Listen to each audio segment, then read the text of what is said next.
Hello friends, welcome to wings एकडॉन। दोस्तों, मैंने अकाउंटिंग इक्वेशन चैप्टर शुरू किया था। आज उसका थर्ड पार्ट है। तो आज जहाँ कल मैंने ख़त्म किया था उसके आगे कंटिन्यू करूँगा। और कमेंट सेक्शन में मुझे कुछ अकाउंटिंग इक्वेशंस के कुछ ट्रांजैक्शंस पूछी गई हैं कि उनकी एडजस्टमेंट हमें कैसे करनी है अकाउंटिंग इक्वेशन में। तो आज मैं वो पर्टिकुलर ट्रांजैक्शंस लेके आया हूँ। तो ये मिस्टर अनाम राथर, आसिफ इकबाल, रिदम एंड दीपक, इन्होंने मुझे पूछा है कुछ ट्रांजैक्शन के बारे में कि उनकी अकाउंटिंग इक्वेशन क्या बनेगी। तो वैसे ही ट्रांजैक्शंस में आज लेके आया हूँ। चलिए गाइस, शुरू करते हैं इसको आज।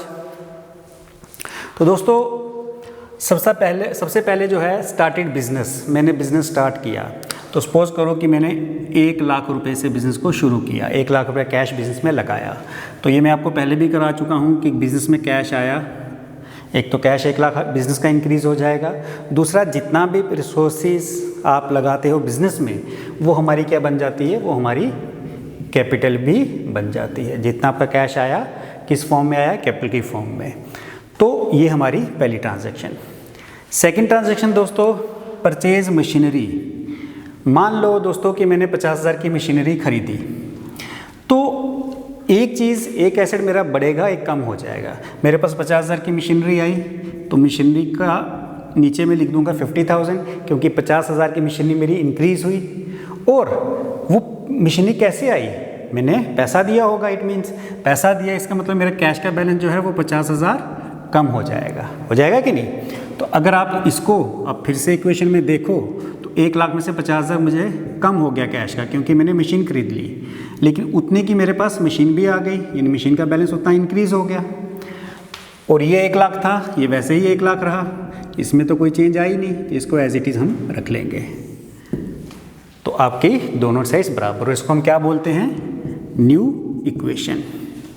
Next is charge interest on capital eight 10%। मैंने कैपिटल पे 10% इंटरेस्ट चार्ज किया। अब दोस्तों, कैपिटल कितनी थी आपकी, 1 लाख रुपया। तो अगर आप 1 लाख का 10% इंटरेस्ट कैलकुलेट करते हो तो वो आता है 10,000। ठीक है दोस्तों, तो इंटरेस्ट कैलकुलेट करके हमने निकाल लिया कि 10% साल का इंटरेस्ट है, वो आ गया 10,000। अब इसके अंदर दो चीज़ें हैं, ये बड़ा ट्रिकी है, इसको बड़े ध्यान से समझना आपने। देखो दोस्तों, क्या होता है कि जो कैपिटल पार्टनर्स लगाते हैं, सपोज करो 2 पार्टनर्स हैं, दोनों ने कैपिटल 1 लाख रुपया लगा रखी है। अब इसमें कई बार क्या होता है, एक प्रोविज़न होता है, अगर आप पार्टनरशिप में काम कर रहे हो उसमें एक प्रोविज़न होता है कि जो पार्टनर्स कैपिटल लगा रहे हैं उस पर कई बार वो इंटरेस्ट भी लेते हैं। जैसे हम कोई पैसा बैंक में रखते हैं तो बैंक हमें क्या देता है, इंटरेस्ट देता है। वैसे ही सपोज करो मैंने एक बिज़नेस शुरू किया, मैं और मेरे एक फ्रेंड ने बिज़नेस शुरू किया। तो जो हमने कैपिटल लगाई, अगर मान लो हमें उस पर इंटरेस्ट भी लेना है, ये प्रोविज़न हो सकता है कि भाई हम जो पैसा लगाएंगे उस पर हम इंटरेस्ट भी लेंगे। तो वो इंटरेस्ट जो है हमारे लिए तो वो इनकम है। मैंने कहा था हमें अपने पर्सनल पॉइंट ऑफ व्यू से नहीं देखना, हमने देखना है बिज़नेस के पॉइंट ऑफ व्यू से। हमारे पर्सनल पॉइंट ऑफ व्यू से वो हमारी इनकम हो गई, लेकिन बिज़नेस के पॉइंट ऑफ व्यू से वो बिज़नेस के लिए क्या है, एक्सपेंस है, क्योंकि बिज़नेस पार्टनर्स को इंटरेस्ट दे रहा है। ठीक है, अब जो इंटरेस्ट दिया जा रहा है वो है 10%। जैसे मैंने कहा कि 1 लाख का 10% कैलकुलेट करके दिखाया, तो ये हम बिज़नेस के लिए तो एक्सपेंस है। और मैंने कहा था जो एक्सपेंस हैं, कल ही बताया था, कहाँ से डिडक्ट होते हैं, कैपिटल में से। तो इसको माइनस कर लूँगा। ये क्लियर हो गया। अब दूसरी चीज़ देखो, बड़ी इंटरेस्टिंग चीज़ है कि हमने एक्सपेंस ये माइनस किया क्योंकि ये एक्सपेंस है, लेकिन दूसरी तरफ से ये जो कैपिटल पे इंटरेस्ट है ये हमारी कैपिटल को इंक्रीज़ भी करेगा।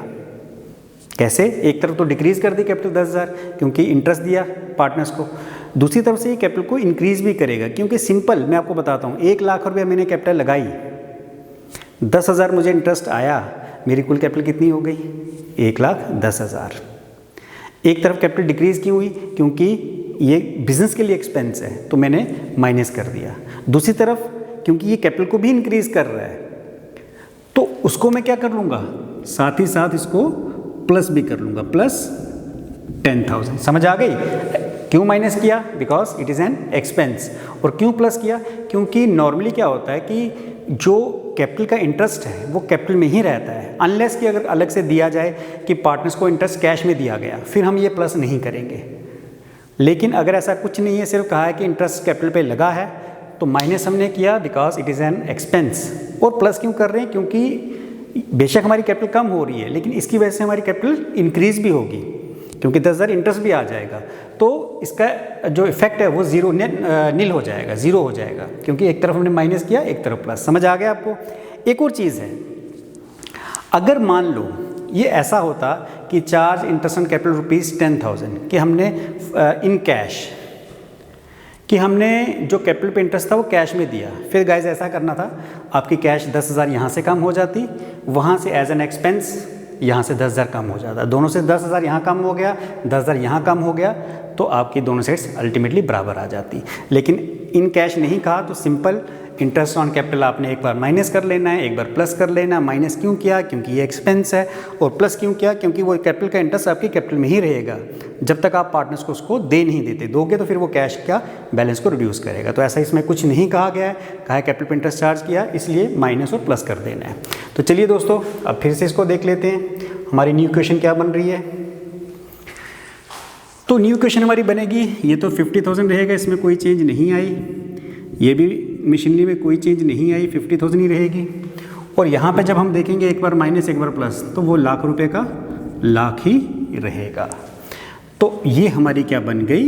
New equation. चलिए, इंटरेस्ट ऑन ड्राइंग, ये बिल्कुल इसका रिवर्स है, इंटरेस्ट ऑन कैपिटल का रिवर्स है। मान लो ड्राइंग्स पे इंटरेस्ट हमने 5,000। अब सबसे पहले इसका मतलब समझा दूँ आपको।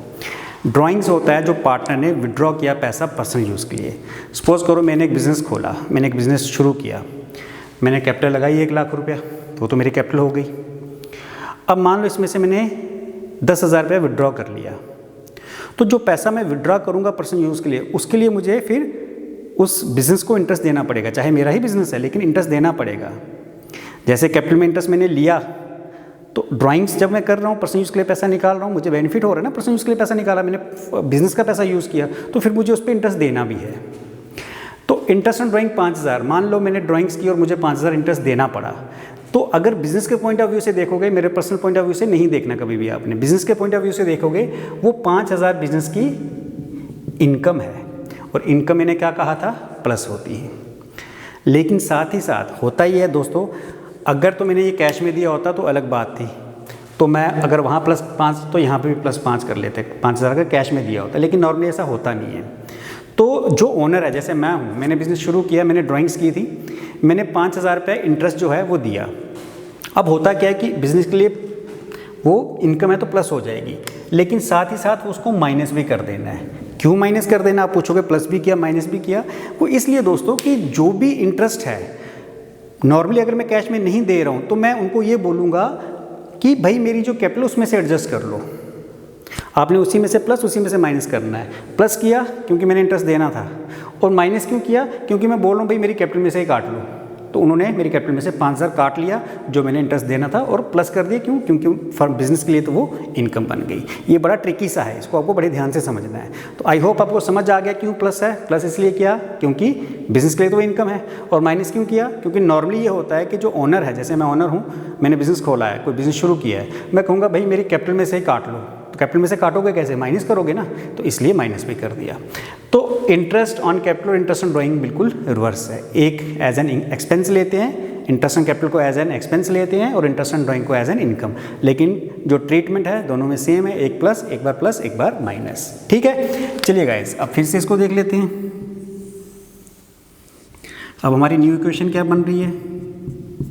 देखो, ये 50,000, ये भी 50,000 हो गया 1 लाख, और ये +5 -5 0 हो गया, फिर ऊपर 1 लाख ही रहेगा। तो अगेन ये बराबर आ गई। चलिए गाइस, अगली ट्रांजैक्शन है सैलरी आउटस्टैंडिंग। अब दोस्तों, सैलरी आउटस्टैंडिंग, सैलरी पेड और सैलरी आउटस्टैंडिंग में डिफरेंस होता है। सबसे पहले सैलरी पे कर रहे, इट मीन्स वो एक्सपेंस है, लेकिन यहाँ वर्ड लगा है सैलरी आउटस्टैंडिंग। आउटस्टैंडिंग का दोस्तों मतलब होता है ऐसा कोई खर्चा जो अभी तक आपने पे नहीं किया, आपने सर्विस ले ली है उसकी। जैसे कोई एम्प्लॉय है, सपोज करो उसने 1 महीना आपके यहाँ काम कर लिया, लेकिन अभी तक आपने उसकी सैलरी नहीं दी। सर्विस तो प्रोवाइड कर दी उसने, लेकिन अभी सैलरी नहीं दी। तो उस एनी एक्सपेंस, कोई भी एक्सपेंस जो अभी तक आपने पे नहीं किया और सर्विस ले ली है, उसको उसके साथ बोलते हैं आउटस्टैंडिंग, कि अभी तक आपने पे नहीं किया। ये क्लियर है। तो कोई एक्सपेंस जो आपने अभी तक पे नहीं किया उसको बोलते हैं आउटस्टैंडिंग। तो यहाँ कह रहा है सैलरी आउटस्टैंडिंग। सबसे पहले दोस्तों मैंने कहा था कोई भी एक्सपेंस, इनकम, प्रॉफिट, गेन, उन सब की ट्रांजैक्शन हमें कहाँ करनी है, कैपिटल में तो करनी ही करनी है। तो यहाँ पे सैलरी एक्सपेंस है और मैंने कहा था एक्सपेंस और लॉस कैपिटल में से माइनस करनी है। तो सबसे पहले ये जो सैलरी आउटस्टैंडिंग है, मान लो ये सैलरी आउटस्टैंडिंग है 10,000 की, ये क्योंकि एक्सपेंस है तो यहाँ से माइनस हो जाएगा कैपिटल में से, क्योंकि एक्सपेंस है और एक्सपेंस मैंने कहा था कैपिटल को डिक्रीज करते हैं तो माइनस कर देंगे।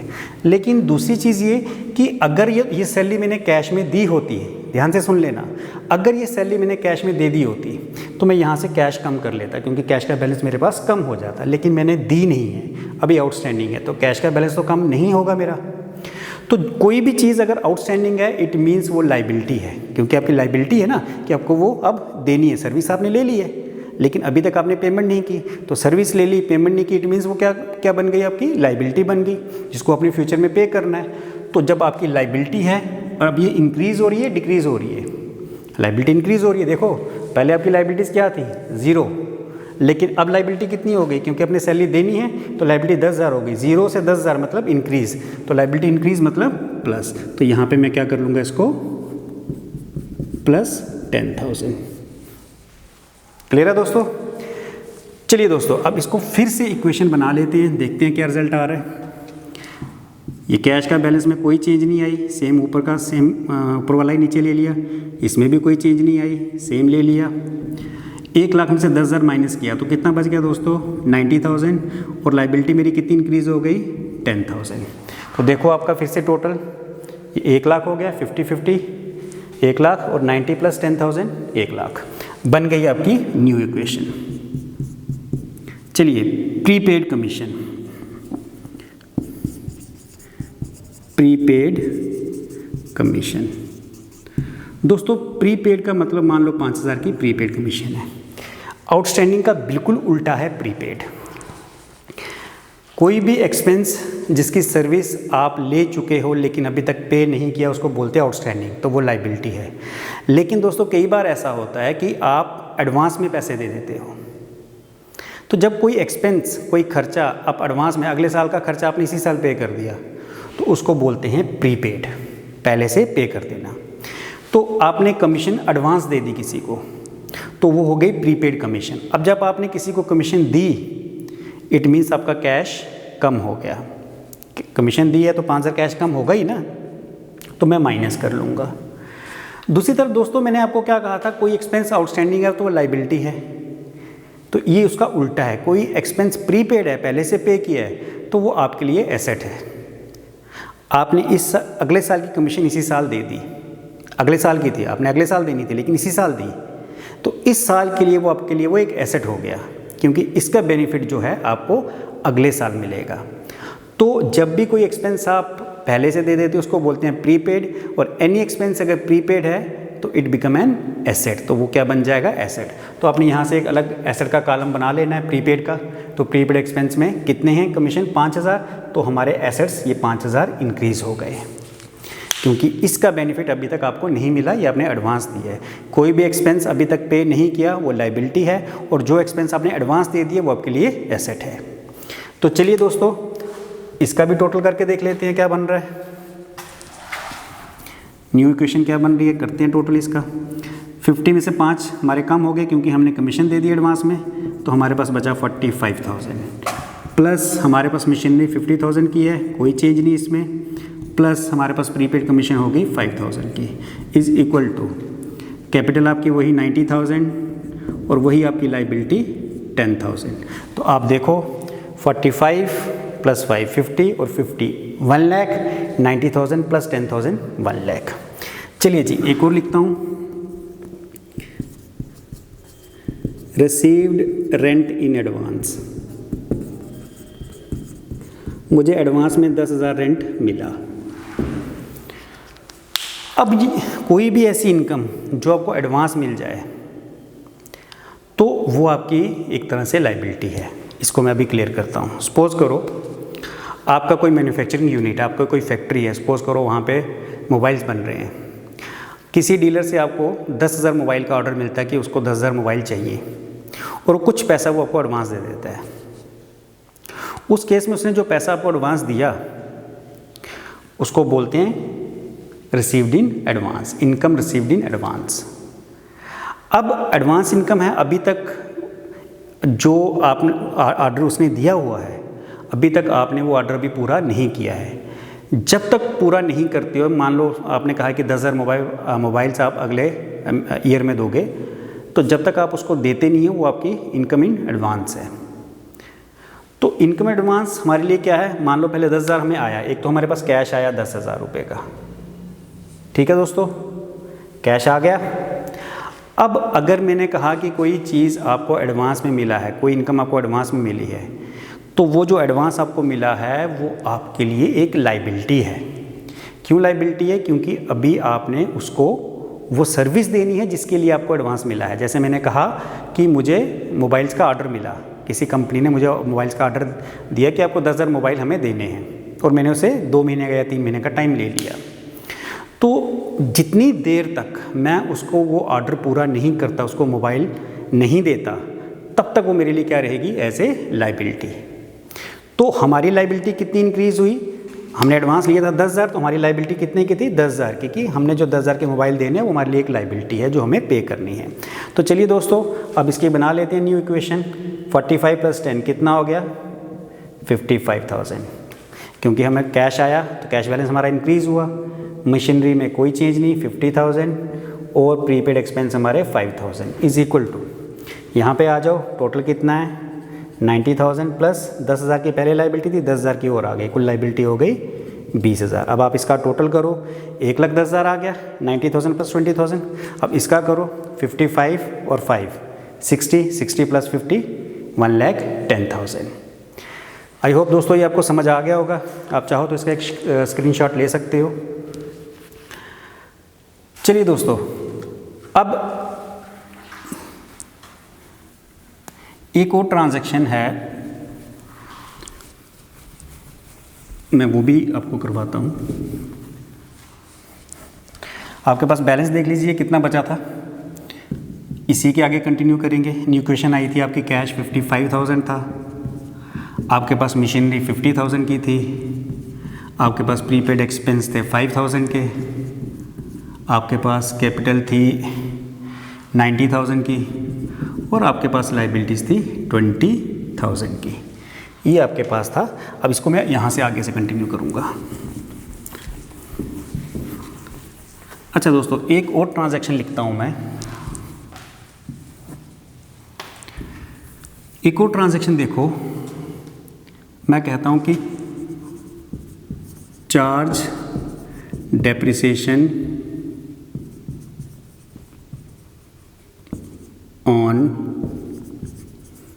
Machinery at the rate of 10%। इसका क्या मतलब है? सबसे पहले दोस्तों, डेप्रिसिएशन का मतलब क्या होता है? डेप्रिसिएशन का मतलब होता है decrease in the value of asset. किसी एसेट की वैल्यू में कमी आना, उसको हम डेप्रिसिएशन बोलते हैं। सिर्फ एक एसेट ऐसा है जिसकी वैल्यू कभी कम नहीं होती, बाकी सभी एसेट की वैल्यू जो हैं वो कम होती जाती है with the passage of time.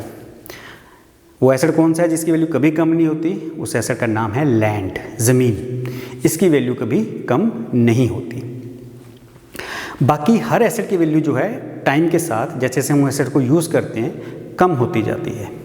For example दोस्तों, मैं एक एग्जांपल देता हूँ कि सपोज़ करो आप एक नई गाड़ी खरीदते हो, मान लो 5 लाख की आपने गाड़ी खरीदी।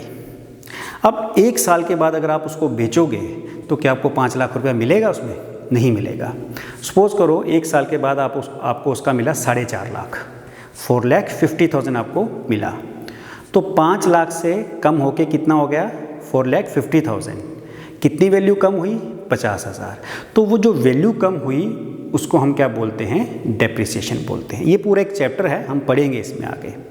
तो अभी मैं सिर्फ डेप्रिसिएशन का मतलब बता रहा था कि किसी भी एसेट की वैल्यू में कमी आना उसको डेप्रिसिएशन बोलते हैं। तो दोस्तों, जब एसेट की वैल्यू कम हुई तो हमारे लिए क्या है? ये एक्सपेंस, लॉस क्या है? हमारे लिए एक तरह का लॉस है। क्यों लॉस है? जो एसेट हमने 5 लाख में बेचा था, अब उसकी वैल्यू रह गई 4.5 लाख। अगर मान लो हमें उस एसेट को बेचना पड़ा तो उसकी वैल्यू 4.5 लाख है, तो 50,000 का हमें क्या हो गया? लॉस हो गया ना। तो लॉसेस मैंने क्या कहा था कि expense, loss, profit, gain, incomes सबके एडजस्टमेंट कहाँ करनी है? कैपिटल में। लॉस और एक्सपेंस हैं माइनस कर देनी है, प्रॉफिट, गेन या इनकम है तो ऐड कर देनी है।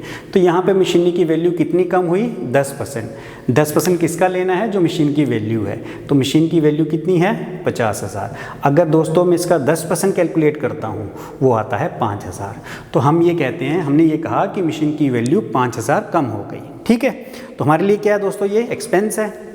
तो चलिए अब इसको हम कैसे ट्रीट करेंगे? एक्सपेंस नहीं, सॉरी, लॉस है। तो लॉस को कैसे ट्रीट करेंगे दोस्तों? लॉस कहाँ पे आता है? क्योंकि ये हमारी कैपिटल को रिड्यूस करेगा 5,000। तो हमारी कैपिटल का 5,000 कम हो गई क्योंकि लॉस हुआ। साथ ही साथ आपकी मशीन की वैल्यू कितनी थी? 50,000। लेकिन अब क्या हुआ? उस पर 10% डिप्रिसिएशन लग गई, 10% उसकी वैल्यू कम हो गई। कितनी कम हुई? कैलकुलेट करके मैंने बताया था 5,000। तो अब अगर आप इसकी इक्वेशन बनाते हो तो 55,000 आपका कैश, 45,000 रह जाएगा ये, क्योंकि 50 में से 5 उसकी डिप्रिसिएशन हो गई, प्लस 5,000। 55 प्लस 5 कितना हो गया? सॉरी, 45 प्लस 5 50,000 और 55 1,05,000 ये साइड। इस साइड का टोटल देखो 85,000 प्लस 20,000, ये भी कितना हो गया? 1,05,000। ये भी क्या आ गई? New equation. चलिए दोस्तों कुछ और कर लेते हैं।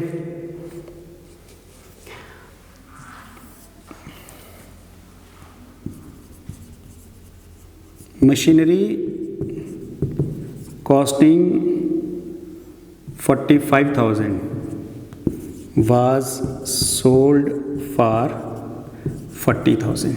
ये मैंने कल भी ऐसे ही करवाई थी आपको। तो एक बार फिर देख लो कि मशीनरी जिसकी कॉस्ट 45,000 थी हमने बेची 40,000 में।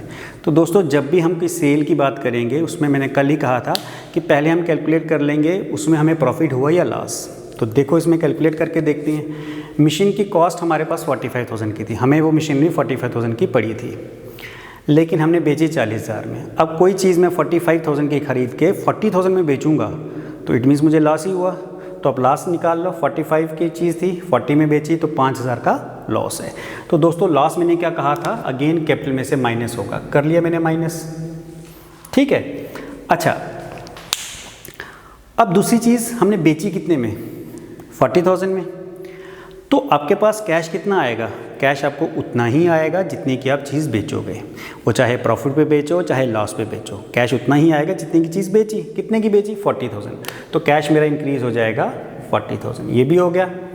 और एक चीज़ मैंने और कही थी कल कि हमेशा जो चीज़ आप बेच रही हो, चाहे वो मशीनरी है या स्टॉक है, हमेशा उसकी कॉस्ट आपको डिडक्ट करनी है। तो कॉस्ट कितनी थी? 45,000। तो मशीनरी की कॉस्ट में से उसकी कॉस्ट ही डिडक्ट करेंगे 45,000। चलिए जी अब इसको फिर से देख लेते हैं। 5 और 4 9 95,000 हो गया हमारे पास। कैश बैलेंस इंक्रीज़ हो गया। हमारे पास मशीनरी 45 की थी, 45 की बिक गई, इसका मतलब मशीनरी का बैलेंस नील हो गया। और ये प्रीपेड एक्सपेंस हमारे 5,000 के हैं, ये एज इट इज़ स्टैंड रहेंगे। इसके अलावा यहाँ पे आ जाओ, 85 में से 5 माइनस कर दिया, लॉस था हमारा, 80 बचा। और लाइबिलिटीज़ में कोई चेंज नहीं है, 20,000 सेम रहेंगी। अब देखो दोस्तों न्यू इक्वेशन, 80 प्लस 20 कितना हो गया? 1,00,000। 95 प्लस 5 कितना हो गया? 1,00,000। हो गई बराबर। चलिए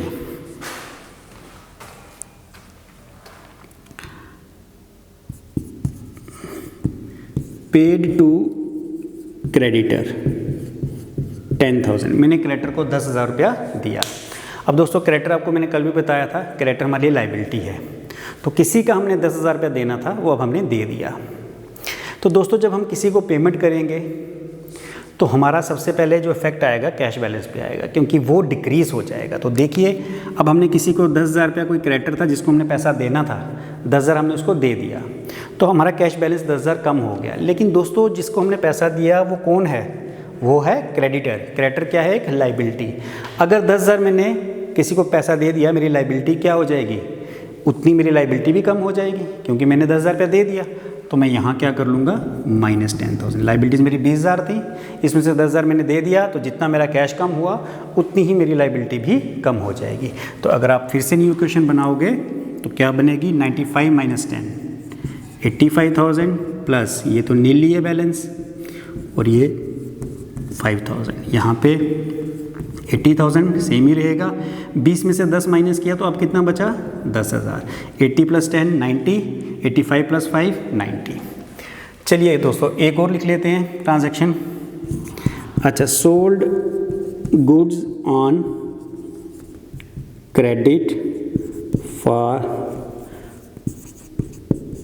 कॉस्टिंग ₹10,000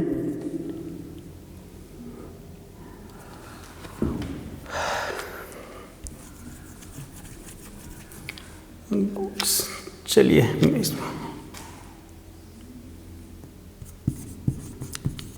रिसीव्ड कमीशन।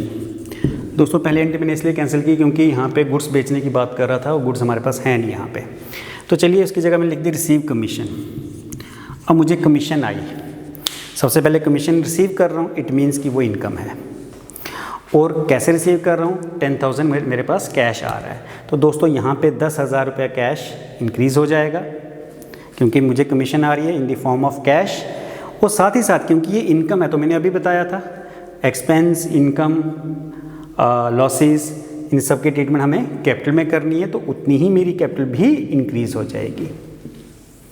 तो ये 85 plus 10 95,000 plus nil plus 5,000 is equal to 85, 80 plus 10 90,000 plus 10,000 हो गया। ये भी 1 लाख और ये भी 1 लाख। एक लास्ट ट्रांजैक्शन जो भी मैं लिखते लिखते रह गया क्योंकि ऊपर स्टॉक का बैलेंस नहीं था। सपोज करो ये यहाँ पे ख़त्म हो रहा है, मैं यहाँ पे मिटा के एक लास्ट ट्रांजैक्शन लिख रहा हूँ। यहाँ पे मैं मशीनरी हटा रहा हूँ और इसकी जगह स्टॉक ले रहा हूँ। ठीक है दोस्तों,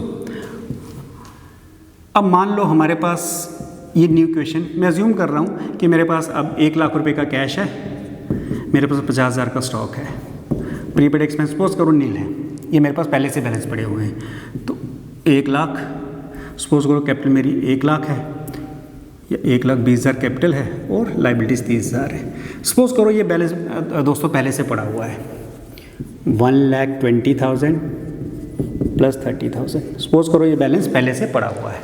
एक last entry, sold goods costing ₹10,000 for 15,000 on credit, कि मैंने 10,000 की गुड्स को कितने में बेचा 15,000 में, और बेचा दोस्तों क्रेडिट में। क्रेडिट मतलब उधार में बेचा। सबसे पहले फिर वही चीज़ कि मुझे देखना है प्रॉफिट कितना है। 10,000 की चीज़ 15,000 में बेची, प्रॉफिट हुआ 5,000, मैं कैपिटल में ऐड कर लूँगा। जो चीज़ बेच रहे हैं उसमें से हमेशा उसकी कॉस्ट माइनस करनी है, तो कॉस्ट कितनी है 10,000, तो मैं यहाँ से कॉस्ट माइनस कर ली। ठीक है दोस्तों। अब दोस्तों याद रखो क्योंकि मैंने उधार पे बेची है, इसका मतलब मेरे पास कैश नहीं आया, तो मैं कैश को इंक्रीज़ नहीं कर सकता। तो जिसको हमने उधार में बेची है या जिसने हमारा पैसा देना है, मैं पहले भी बता चुका हूँ, उसको क्या बोलते हैं डेटर्स। ये पहले की वीडियोस देख लो, उसमें बता चुका हूँ। डेटर वो होता है जिसको जिससे हमने पैसा लेना है, या तो हमने उसको कहीं कभी पैसा दिया था या हमने कोई उसको उधार चीज़ दी थी। तो अब मैंने गुड्स उधार में बेची तो वो मेरा क्या है, वो क्या बन जाएगा मेरा डेटर, जिसने मेरा पैसा देना है। तो कितना पैसा देना है जिसको मैंने बेची है 15,000, तो वो डेटर यहाँ पे 15,000 मेरे प्लस हो जाएंगे। डेटर मतलब जिसको, मान लो मैंने राम को गुड्स बेची है उधार में, तो राम मेरे लिए क्या है डेटर है, तो यहाँ पे नाम नहीं लिखूँगा, मैं लिखूँगा डेटर। तो डेटर वो हो गया जिससे मैंने पैसा लेना है, जो कभी दिया हुआ है या फिर मैंने उधार में चीज़ बेची है। तो मेरे डेटर्स इंक्रीज़ हो जाएंगे, कैश इंक्रीज़ नहीं होगा। डेटर हमारे क्या हैं, एसेट हैं वो भी। तो दोस्तों अब इसका मैं अगर टोटल करूँ तो ये 1 लाख ही रहेगा हमारा कैश का, और ये 50 में से 10 की गुड्स मैंने बेच दी तो मेरे पास बचा 40,000, ये 15,000 ही रहेगा डेटर। और यहाँ पे 1,20,000 और 5 कितना हो गया दोस्तों 1,25,000 और लाइबिलिटीज़ 30,000। ये बन गई न्यू इक्वेशन। अगर आप इसका टोटल करोगे सेम आएगा। तो चलिए दोस्तों आज के लिए इतना ही। कल आपके लिए मैं MCQs के ये चैप्टर और पिछला चैप्टर जो है उनके उसका टेस्ट लेने जा रहा हूँ। आप तैयार हो सकता है मैं जो नेक्स्ट वीडियो डालूँ उसमें एक ही दिन में 2 वीडियो डालूँ, 2 टेस्ट लूँ, क्योंकि बड़ा लिखना है मुझे, तो फिर उसमें ज़्यादा MCQs आते नहीं हैं, तो हो सकता है मैं 2 बार वीडियो डालूँ। तो आप तैयार रहें उस टेस्ट के लिए और